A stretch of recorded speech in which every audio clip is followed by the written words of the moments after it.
आप सभी मित्रों को मेरा मैत्रीपूर्ण प्रणाम। साथियों, आज एक साथी ने सवाल किया है और उसी विषय पे मैं आज का ये वीडियो बनाने जा रहा हूँ। वो सवाल है कि हिंसा को लेकर के आपकी क्या दृष्टि है और आध्यात्मिक दृष्टिकोण में हिंसा आप किसे कहते हैं या फिर हिंसा का क्या अर्थ है, वो आप अपने शब्दों में बयाँ करें। तो हिंसा जो विषय है, चूँकि इसे सुनते ही धर्म के जो क्षेत्र है या अध्यात्म के क्षेत्र हैं, इसमें एकदम से ये चीज़ें कही जाती है कि जो हिंसा है, वो सही नहीं है और ये बातें सिर्फ़ और सिर्फ़ देखने को मिलती है बौद्ध धर्म में या हिंदू धर्म के कुछ संप्रदायों में। लेकिन वर्तमान में ये चीज़ें कहीं भी दिखने को नहीं मिलती है। लोग कहते हैं कि हमारा धर्म अहिंसा का है, अहिंसावादी है, लेकिन अहिंसावादी धर्म कहीं दिखता नहीं, क्योंकि चाहे वो हिंदू हो, चाहे वो मुस्लिम हो, सिख हो, चाहे ईसाई हो, चाहे बौद्ध हो,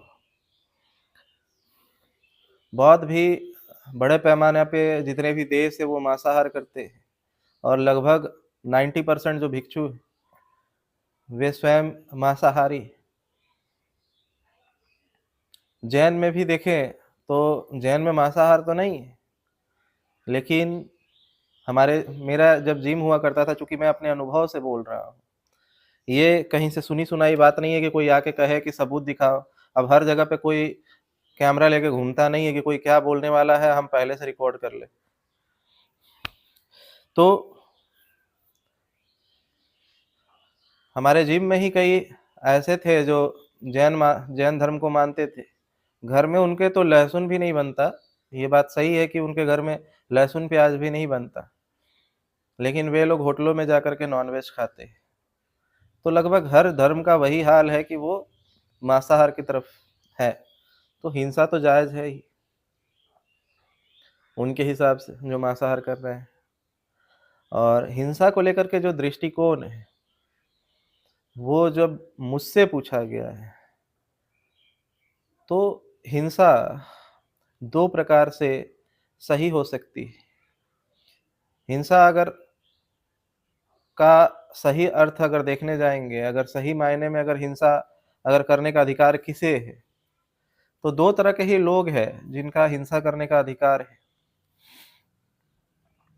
इसमें से एक हिंसा जो सांसारिक कर सकता है और दूसरा हिंसा जो आध्यात्मिक व्यक्ति भी कर सकता है।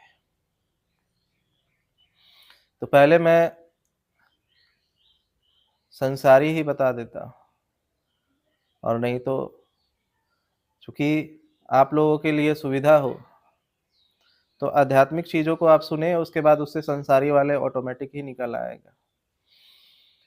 आध्यात्मिकता में ये बातें बताई जाती हैं और चूँकि ये मेरा अपना व्यक्तिगत अनुभव है और जब जब मैंने उस सत्य को जाना और उसके बाद सारी किताबों को स्टडी की है या फिर सारे बुद्ध पुरुषों को और जाना, तो ये चीज़ें मेरे अनुभव में और मेरे रिसर्च से ये सारी चीज़ें सामने आई कि आध्यात्मिक तौर पे भी हिंसा की जा सकती है, हिंसा का सहारा लिया जा सकता है। वो किस प्रकार से? इसका सबसे बड़ा उदाहरण मोहम्मद साहब है और गुरु नानक साहब है। तो इन लोगों ने हिंसा का सहारा लिया, बुद्धत्व प्राप्ति के पश्चात भी। क्योंकि जो लोग ये मानते हैं कि जो व्यक्ति बुद्धत्व को प्राप्त हो चुका है, मतलब जिसने सत्य को जान लिया है, वो हिंसा नहीं कर सकता।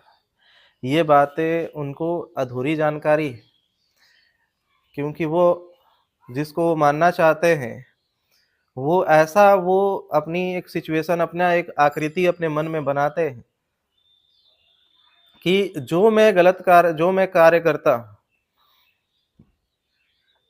और जो सन्यासी बना है वो बिल्कुल इसका विपरीत करे। मैं हत्यारा हूँ, मैं मांसाहारी हूँ, तो हम चाहते हैं कि हम अच्छा उसी को कहेंगे जो मांसाहारी ना करता हो और जो हत्या ना करता हो। हम अच्छे कपड़े पहनते हैं, तो सन्यासी और भिक्षु ऐसा होना चाहिए जो नंगा घूमे, फटे कपड़े पहने, वो अच्छे कपड़े ना पहने। तो ये धारणा हम एकदम से विपरीत देखते हैं। अगर जिस चीज़ को हम पहनते हैं, वो दूसरा ना पहने, सन्यासी ना पहने। हम हम तो जूते-चप्पल पहनते हैं, सन्यासी खाली पैर चले। हम बेड पे सोते हैं गद्दे पे और सन्यासी काँटे पे सोए। तो इस तरीके से हम एक धारणा अपनी बना लेते हैं, वो धारणा हमारी अपनी होती है। चूँकि ये बुद्ध को भी व्याख्या ये एक इंसान कर रहा है कि बुद्ध को कैसा होना चाहिए, ये व्याख्या एक इंसान कर रहा है। वो इंसान जो जिसने सत्य को जाना नहीं, जिसने बुद्धत्व का स्वाद चखा ही नहीं है, जिसने समाधि का स्वाद चखा ही नहीं है। हिंसा जो कि आध्यात्मिक तौर पे भी इंसान कर सकता है, और मैं सिर्फ पशु हिंसा की नहीं बात कर रहा। जो हिंसा युद्ध में होती है उस हिंसा की भी बात कर रहा। तो आध्यात्मिक तौर पे ये हिंसा इंसान कब कर सकता है? जब कोई व्यक्ति अपने सारे विकारों को समाप्त कर देता है, चाहे वो काम हो, क्रोध हो, लोभ हो, मोह हो, ईर्ष्या हो, अहंकार हो, आशा हो, इच्छा हो, अपेक्षाएं हो, ये सारी विकारों को समाप्त कर देता है। और जिस दिन ये चीज़ें समाप्त होती है, और वो कब समाप्त होती है? जब हम वर्तमान में स्थित होते हैं, क्योंकि हम अभी या तो भूतकाल में भटकते हैं या भविष्य काल में। और इस चीज़ का पता कैसे चलेगा? आपको तो लगता है कि आप वर्तमान में हो। आप जब ध्यान करने बैठेंगे और श्वासों पे ध्यान देंगे, आती-जाती श्वासों को देखेंगे, जिसे आनापानसति कहा जाता है, तो आपको पता चलेगा कि आपके विचार जो है या तो वो पास्ट के आ रहे हैं, भूतकाल के, या तो वो भविष्य के आ रहे हैं। अब इस आधार पे आपको समझ में आएगा कि आप वर्तमान में नहीं। तो वर्तमान में स्थित होना के नाम ही बुद्धत्व है, समाधि है। और जब व्यक्ति समाधि और बुद्धत्व को पाता है, निर्वाण को पाता है, उसे ही हिंदू में मोक्ष कहा जाता है, मुक्ति कहा जाता है। और जब वो समाधिस्थ हो जाता है, तब उसके कोई भी कर्म संस्कार नहीं बनते हैं। जैसे कि अभी आप कोई भी कर्म करते हो, तो आपके कर्म संस्कार बनते हैं। कर्म संस्कार बनने का कारण ये है कि आप जब किसी कार्य को करते हो, तो वो आप या तो काम के लिए करते हो, क्रोधवश करते हो, लोभवश, मोहवश, अहंकारवश, ईर्ष्या, राग, द्वेष, इच्छा, आशा, अपेक्षाएं को आधार बना के करते हो। लेकिन जब ये कृत्य कोई बुद्ध पुरुष करता है, तो वो सिर्फ और सिर्फ मानव कल्याण हितवश करता है।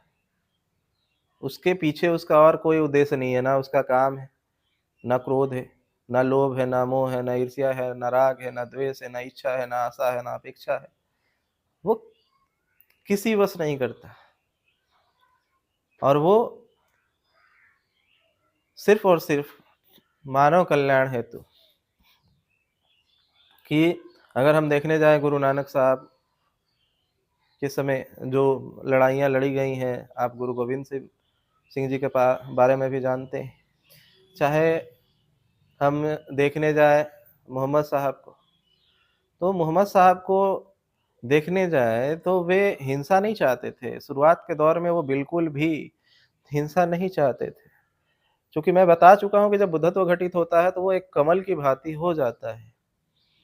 जैसे कमल कीचड़ में ही होता है, लेकिन कीचड़ से ऊपर होता है, और उस पे पानी भी डाला जाए तो वो पानी उस पे ठहरता नहीं। पानी उसको भिगा नहीं पाता, पानी की बूंद उस पे पड़ती है लेकिन पानी उसे भिगा नहीं पाता। उसी भांति जब कोई व्यक्ति बुद्धत्व को प्राप्त करता है, तो वो इस कीचड़ रूपी संसार से कमल की भांति इससे ऊपर उठ जाता है और फिर उसमें कोई भी संस्कार निर्मित नहीं होते हैं। क्योंकि अब उसके अंदर ये सारी चीज़ें रही ही नहीं, तो वो फिर उसके ऊपर कर्म संस्कार कैसे बनेंगे? तब वो जब वो कृत्य करता है, तो उस कृत्य को सही माना जा सकता है। तब वो कृत्य एक्चुअल में वास्तव होता है।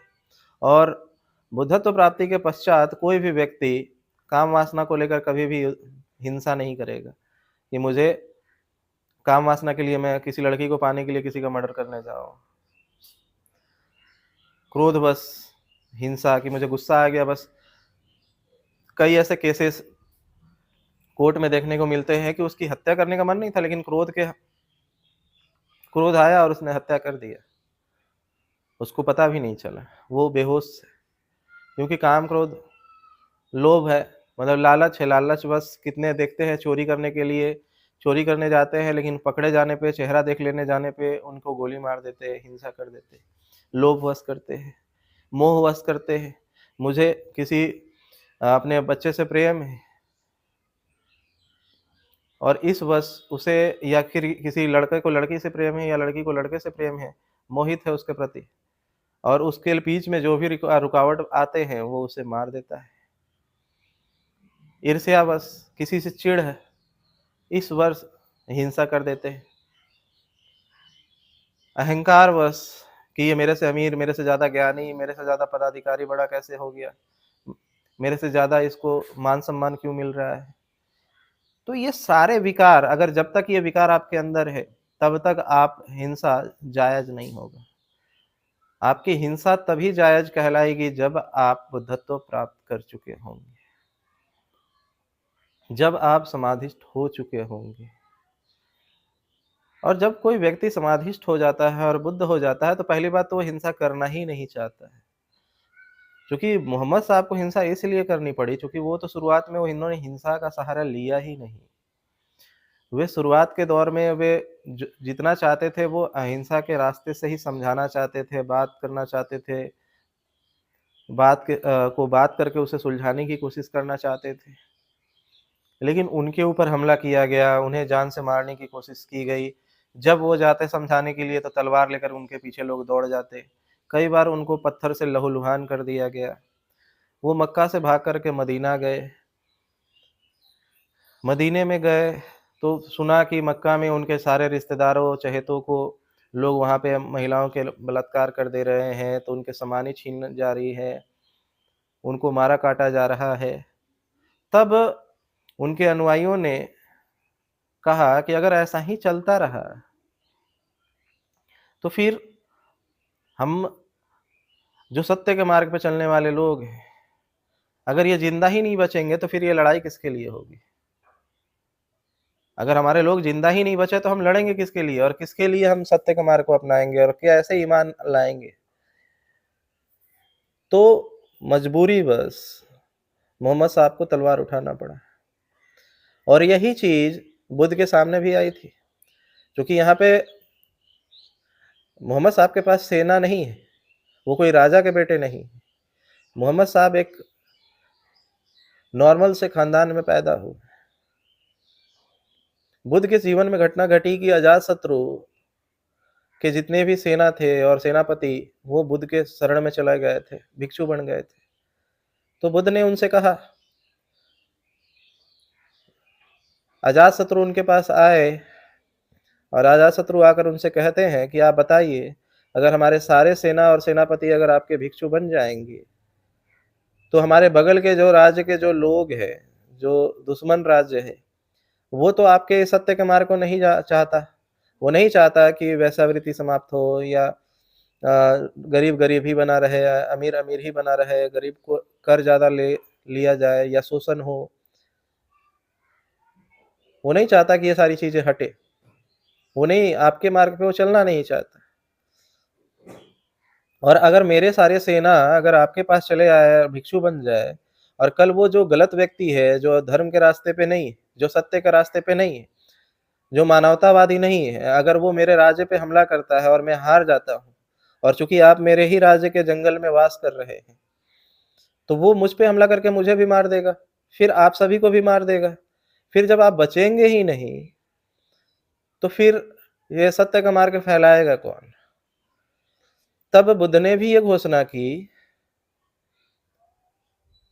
कि अब से कोई भी किसी सेना या सेनापति को संघ में शामिल नहीं करेगा, उसे भिक्षु नहीं बनाएगा। वे अपना राजधर्म का पालन वहीं राजमहल में रह के करेंगे, राजा के निर्देश में। और अगर उन्हें ध्यान करना है तो वो जब समय मिले तो वो ध्यान करते रहें, जीवन में ध्यान को लागू रखें, और उसके साथ साथ अपने कर्म से भी पीछे ना हटे। अब यहाँ पे आपको लगता है कि बुद्ध ने कहाँ तलवार उठाया? तलवार उठाने के लिए आज्ञा तो दे दी ना अजातशत्रु को, क्योंकि उनके चारों तरफ के, चाहे वो प्रसन्नजीत हो या अजातशत्रु हो या उनके अपने ही पिता हो, सब तो राजा थे, तो उनको तलवार उठाने की जरूरत नहीं पड़ी। और कोई भी उनको कोई ग्रुप पूरे युद्ध लड़ने के लिए सामने नहीं आया, कभी नहीं आया पूरे जीवन में, इसीलिए उनको जरूरत नहीं पड़ी। मोहम्मद के सामने ऐसे कोई भी सेना नहीं थी, इसीलिए स्वयं उनको उतरना पड़ा। तो हिंसा तभी जायज है जब व्यक्ति बुद्धत्व को प्राप्त हो, क्योंकि उसके कर्म संस्कार नहीं बनते। बिना बुद्धत्व पाए हुए कोई भी हिंसा करने जाएगा तो उसके कर्म संस्कार बनेंगे, क्योंकि वो हिंसा या तो कामवश करेगा, क्रोध मोह लोभ वश करेगा, ईर्ष्या वश करेगा, अहंकार वश, आशा इच्छाएं वश करेगा, राग वश द्वेष वश करेगा। लेकिन बुद्ध पुरुष के पास तो ये सारी चीजें हैं ही नहीं। वो तो हिंसा कर भी रहा है तो अमन और शांति के लिए, क्योंकि अगर वो खुद मारा गया तो समाज में परिवर्तन कैसे लाएगा? और चूंकि जो व्यक्ति समाधि को उपलब्ध होता है, बुद्धत्व को उपलब्ध होता है, वो जानता है कि ये शरीर की मृत्यु होती है, चेतना की नहीं। अगर कोई व्यक्ति ये जान ले, बुद्धत्व के समय ये व्यक्ति जान लेता है कि ये शरीर अलग और चेतना अलग, मृत्यु होगी तो शरीर की होगी, चेतना की नहीं, ये फिर नया जन्म ले लेगा। लेकिन कोई बुद्ध पुरुष कभी कभी पैदा होता है, इक्का दुक्का पैदा होता है, अगर वो मर गया तो बहुत बड़ी हानि है। लेकिन अगर कोई जो गलत कृत्य करने वाले लोग हैं, जो अधर्मी हैं, कुकर्मी हैं, अगर हम उसका शरीर छीन भी लेते हैं तो फिर ये नया जन्म ले लेगा। लेकिन इस जन्म में तो वो मुझे तो नुकसान नहीं पहुंचाएगा, इस जन्म में वो मुझे तो कार्य करने से नहीं रोक सकता ना। इसलिए वो हिंसा फिर जायज हो जाती है, क्योंकि बुद्धत्व प्राप्त व्यक्ति उस कीचड़ से उठे हुए कमल की भांति हो जाता है, जिसपे कर्म संस्कार नहीं बनते, जिसपे जल उसको भिगो नहीं पाता। उसी तरीके से बुद्ध पुरुषों के भी कर्म संस्कार नहीं बनते, और बुद्ध पुरुष तो अपने निजी फायदे के लिए तो करते ही नहीं है, और ज्यादातर कोशिश पूरा जीवन वो अहिंसा के तौर पे ही बिताते हैं। और भारत में ये माहौल रहा है कि यहाँ पे हिंसा करने की कभी जरूरत नहीं पड़ी है। लेकिन चूंकि मैं मोहम्मद साहब के बारे में इसलिए बता रहा हूँ ताकि आपको ये चीजें समझ में आए। और एक और बात कि मोहम्मद साहब ने तलवार उठाया तो इससे प्रभाव है ये पड़ा मुसलमानों के ऊपर कि उनको लगा कि मोहम्मद साहब तलवार उठा सकते हैं तो हम भी उठा सकते हैं। मतलब एक तरफ वो कहते हैं कि पैगंबर जैसा दूसरा कोई नहीं, पैगंबर एक ही, और पैगंबर जो करेगा वो सही ही करेगा। तो पैगंबर तलवार उठा सकता है तो हम भी उठा सकते हैं। तो मोहम्मद साहब के जाने के बाद, क्योंकि मोहम्मद साहब करुणावश तलवार उठा रहे हैं, मोहम्मद साहब करुणावश हिंसा का सहारा ले रहे हैं अमन और शांति के लिए, लेकिन उनके जाने के बाद आज का मुसलमान समाज सिर्फ तलवार से ही बात करने की चाहत रखता है। उसने, क्योंकि मोहम्मद साहब ने कहा एक हाथ में कुरान और एक हाथ में तलवार रखने का, क्योंकि बचाव भी जरूरी है। वो सांसारिक दृष्टि से भी अभी मैं बताने जा रहा हूँ लेकिन पहला उन्होंने बताया कि कुरान, कुरान मीन्स आध्यात्मिक किताब, पहले अध्यात्म के रास्ते पे जाओ, ध्यान के मार्ग पे जाओ। इसीलिए उन्होंने 5 टाइम के ध्यान करने के लिए बोला। ध्यान को ही सऊदी अरब की भाषा में नमाज कहा जाता है। पहले तो स्वयं नापाक बनो। आज हिंसा क्यों हो रही है? कामवश हो रही है, क्रोधवश हो रही है, ईर्ष्यावश हो रही है, लोभवश हो रही है, मोहवश हो रही है, अहंकारवश हो रही है। आज के मुसलमान, उन्होंने धर्म को जाना नहीं, उन्होंने ईश्वर अध्यात्म को जाना नहीं। आज के जो हिंदू, जो अपने आप को कट्टर बने पड़े, जो तलवार उठाए पड़े, उन्होंने अभी तक सत्य को जाना नहीं, उन्होंने गीता को पढ़ा नहीं। गीता में स्वयं कृष्ण ये बातें कह रहे हैं कि जो व्यक्ति मेरे मार्ग पे चल के, ध्यान मार्ग पे, उन्होंने सांख्य दर्शन और योग दर्शन दोनों की चर्चा की है कृष्ण ने, जो भी इन मार्गों पे चल करके मोक्ष को प्राप्त होता है, मुक्त होता है, समाधि को प्राप्त करता है और आत्मा का मिलन परमात्मा से हो जाता है, मतलब चेतना, जैसे बौद्ध धर्म में चेतना का परम चेतना से कहें, प्रकृति से मिलन हो जाता है, तो वो व्यक्ति उस कमल के फूल की भांति हो जाता है। इसीलिए चाहे हिंदू धर्म हो, चाहे जैन हो, चाहे बौद्ध हो, इनमें कमल के फूल का जिक्र है और इन तीनों के संस्कृतियों में कमल के फूल का उपयोग किया जाता है किसी भी मूर्ति को बनाने के लिए। उसका यही महत्व है कि वो कमल के फूल की भांति ऊपर उठ गया है। अब उस पे कोई भी संस्कार नहीं बनते और इसीलिए वो अर्जुन को कहते हैं कि तू हिंसा कर, तू हिंसा का सहारा ले, ताकि तुझे अधर्मियों को मिटाना है। अगर तू अधर्मियों को नहीं मारा और तू रण छोड़ करके भाग गया, युद्ध छोड़ के भाग गया, तेरे जाने के बाद भी ये युद्ध होके रहेगा। अर्जुन, तेरे युद्ध छोड़ के जाने के बाद भी ये युद्ध होके रहेगा, लेकिन अगर तू हिस्सा ना रहा तो ये अधर्मी जीत जाएंगे और धर्म की हार हो जाएगी। इसीलिए तू हिंसा कर। हिंसा इसलिए ना कर कि तुझे राजपाट चाहिए, हिंसा इसलिए कर क्योंकि अधर्मी को समाप्त होना। तो कृष्ण इसमें भी वही बात बोल रहे हैं अर्जुन से करने। उधर मानवता को, समता और मानवता को और धर्म को भारत में स्थापित करने के लिए स्वयं सम्राट अशोक ने भी हिंसा का सहारा लिया। क्योंकि लोगों को यह लगता है कि सम्राट अशोक बुद्ध का अनुयायी था, तो इतनी बात तो सत्य है कि वो बुद्ध का अनुयायी था कि वो बुद्ध, मतलब मैं गौतम बुद्ध की ही सिर्फ बातें नहीं कर रहा, बुद्ध परंपरा की। और एक खास चीज जो लोगों को अभी तक नहीं पता है कि सम्राट अशोक स्वयं समाधिष्ट व्यक्ति था, स्वयं उसने सत्य को जान रखा था, स्वयं बुद्धत्व प्राप्त कर चुका था और इस आधार पे वो इस कृत्य को कर पाया। क्योंकि मेरी बातें आपको हजम नहीं होंगी, क्योंकि आपने इन बातों को कहीं किताबों में नहीं पढ़ा और ये किताबों में लिखी भी नहीं है। क्योंकि मैं स्वयं जब बुद्धत्व को प्राप्त किया, सत्य को जाना, तो इन चीजों के बारे में भी मुझे पता चला। वो खुद समाधिष्ट व्यक्ति था, इसीलिए उसने धम्म का प्रचार किया, बौद्ध धर्म का प्रचार नहीं किया, धम्म का प्रचार किया।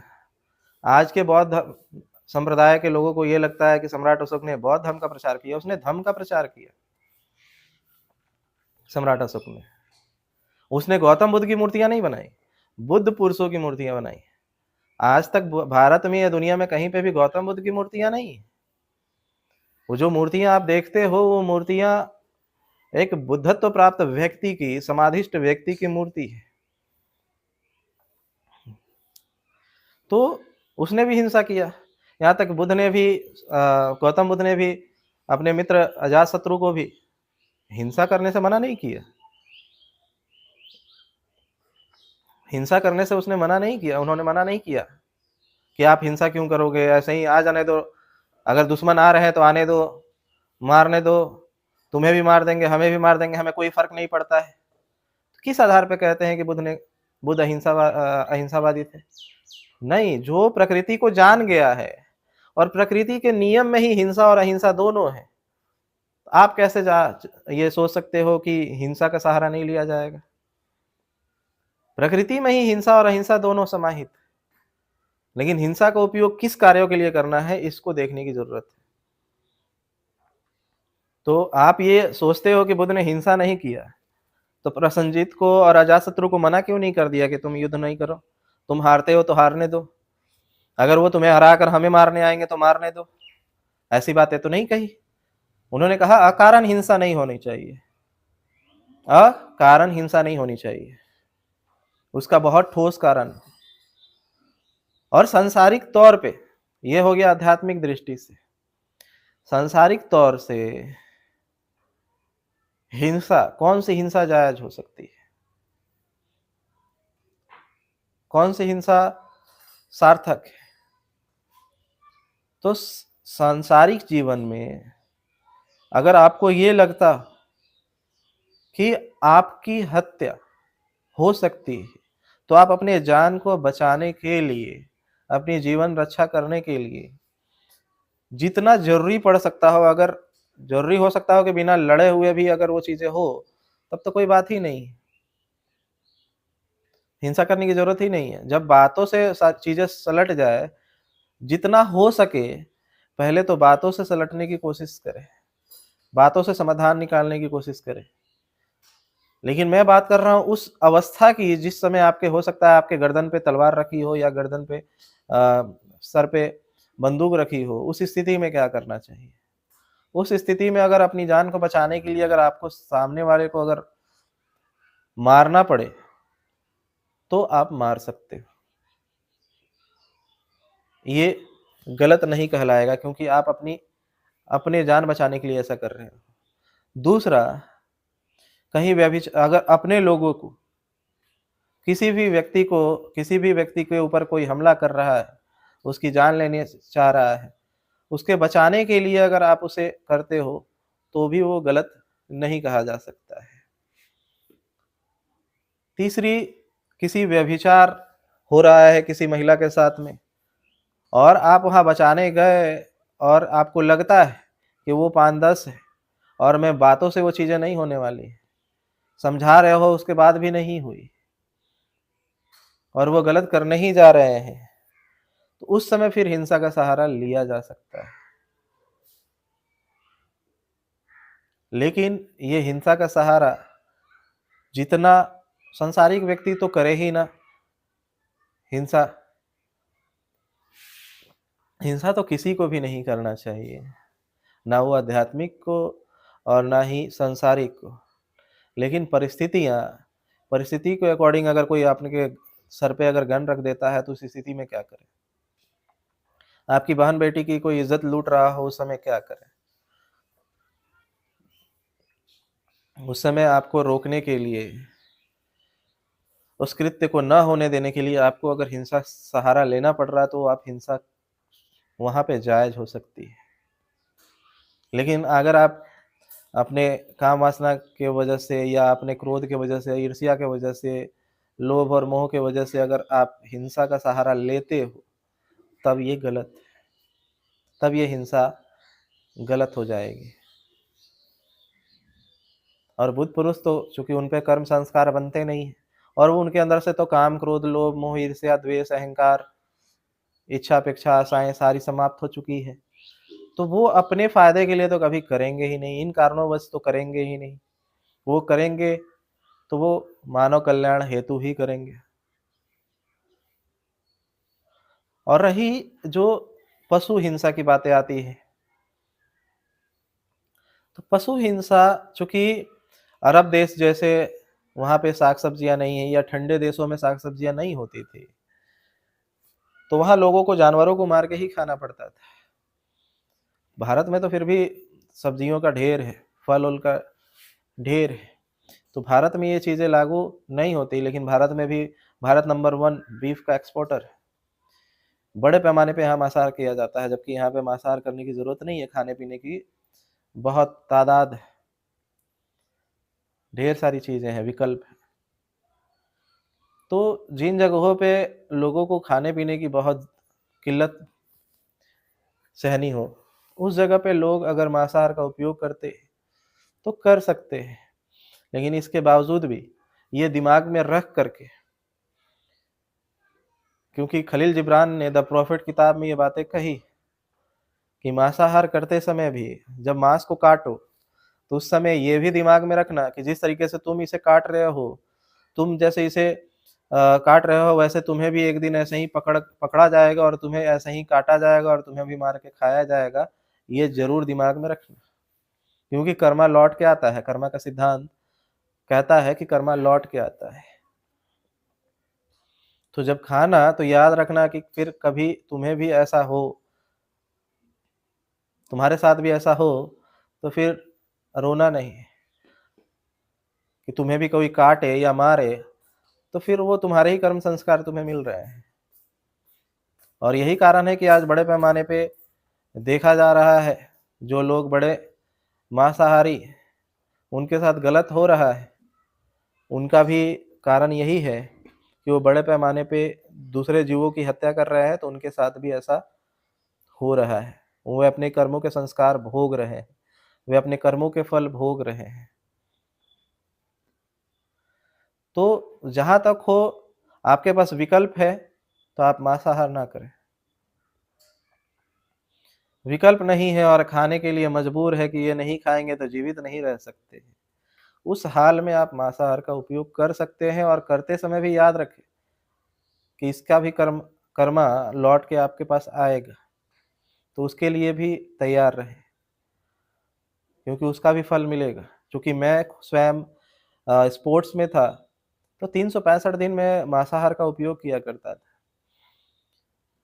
जब ध्यान मार्ग पे आया तो उसकी काफ़ी बहुत ज़्यादा पीड़ा मुझे अपनों से धोखा खा करके या फिर मनी लॉस करके, पैसे लॉस के माध्यम से या फिर रिलेशनशिप में लॉस की वजह से या फिर शरीर पे पीड़ा भोग करके, उन सारी चीज़ों को चुकाना पड़ा। मैंने स्वयं चुकाया, अपने कर्मों का फल को मैंने भोगा, तो आपको भी भोगना पड़ेगा वहाँ तक पहुँचने के लिए। आप भी भोगेंगे अपने कर्मों को फल को। इसीलिए जहाँ तक हो, हिंसा का सहारा तो लेना ही नहीं चाहिए। लेकिन ऐसी मामलों में जहाँ पे आपको किसी के व्यभिचार, बलात्कार होते हुए रोकना हो या फिर स्वयं की जान की रक्षा हो, अपने परिवार की रक्षा करने के लिए हो, देश की रक्षा करने के लिए आज लोग कर रहे हैं, देश की रक्षा के लिए कि ज़्यादा अराजकता ना फैले। तो इस कारणों से जब हत्या होता है, हिंसा सार्थक कहलाती है, सही कहलाती है। सरकार को भी चाहिए कि जितना हो हिंसा युद्ध को कंट्रोल किया जाए, चूँकि बुद्ध की नीति यही थी कि जो युद्ध बातों से हल हो सकता है, उसके लिए तलवार या बंदूक चलाने की ज़रूरत नहीं। तो आपको भी हर एक व्यक्ति जितना हो सके, मतलब ठोस ऐसा कारण हो जहाँ से आर-पार की चीज़ें आती हों, तो ही हिंसा का सहारा लेना सही कहलाएगा। लेकिन सांसारिक व्यक्ति जो कि अभी तक बुद्धत्व को प्राप्त नहीं किया है, वो अच्छे कृत्य के लिए भी अगर हिंसा करता है, तो भी उसको कर्म के संस्कार भोगने पड़ेंगे। लेकिन एक जब बुद्धत्व प्राप्त व्यक्ति जो समाधिष्ट व्यक्ति होता है, उस पे कर्म संस्कार नहीं बनते, चूँकि वो किसी कारणवश हत्या ही नहीं करता। उसके पास सिर्फ़ और सिर्फ़ होता है कि मानव समाज के कल्याण के लिए। 1000 10 लाख लोगों की या 1000 लोगों की भला हो सकता है। अगर एक व्यक्ति, मैं अगर 10,000 लोगों को सुधार सकता हूँ, 10,000 लोगों के जीवन को परिवर्तन कर सकता हूँ और एक व्यक्ति जो मुझे मार सकता है और इसके वजह से 10,000 लोगों की भलाई रुक जाए और कोई व्यक्ति उस व्यक्ति को मार दे, कि एक व्यक्ति के मरने से 10,000 लोगों की भलाई होती हो, तो वो फिर गलत नहीं होता। तो ऐसी परिस्थितियाँ ज़्यादातर कोशिश हो, जो भी हिंसा के मार्ग अपनाने से पहले, कि जितना हो बातों से बैठ कर के उस पे चर्चा करें, अपने अहंकार को गिरा करके निर्णय लें, दोनों के भाव देखें, दोनों के विचार सुने जाएँ, और बीच का मार्ग जिसे मध्यम मार्ग कहता है, इसे अपना करके युद्ध को रोकने की कोशिश, हिंसा को रोकने की कोशिश करे। लेकिन अगर ना हो तो फिर तो कोई बात ही नहीं है, आखिरी चीज़। लेकिन वो आखिरी, स्टार्टिंग नहीं, स्टार्टिंग से ही हिंसा नहीं, आखिरी मैंने कहा। तो एक तो सांसारिक हिंसा में सिर्फ़ मैंने उन्हीं चीज़ों को जायज़ ठहराया जो कि अपने जान बचाने के लिए या व्यभिचार को बचाने के लिए या अपने परिवार की रक्षा के लिए, या अगर आपको लगता है कि किसी की हत्या होने वाली है उसकी रक्षा के लिए, या लगता है आपको कि एक व्यक्ति जा रहा बम लगाने के लिए, वो उसके बम लगाने से 1 लाख लोग या 10,000 लोग या 1,000 लोग या 100 लोग भी मर सकते हैं। तो उस एक व्यक्ति के मरने से अगर 100 लोगों की जान बच सकती है, तो वो गलत नहीं हो सकता है। लेकिन फिर भी उसके कर्म संस्कार बनेंगे, कर्म भोगने ही होंगे उसके। तो इसीलिए मैंने बताया कि हिंसा कब जायज़ हो सकती है, कब सार्थक हो सकती है, हिंसा का कहा सहारा कब लिया जा सकता है। तो सांसारिक तौर पे बता दिया कि कब लिया जा सकता है, स्वयं की जान की हानि या समाज।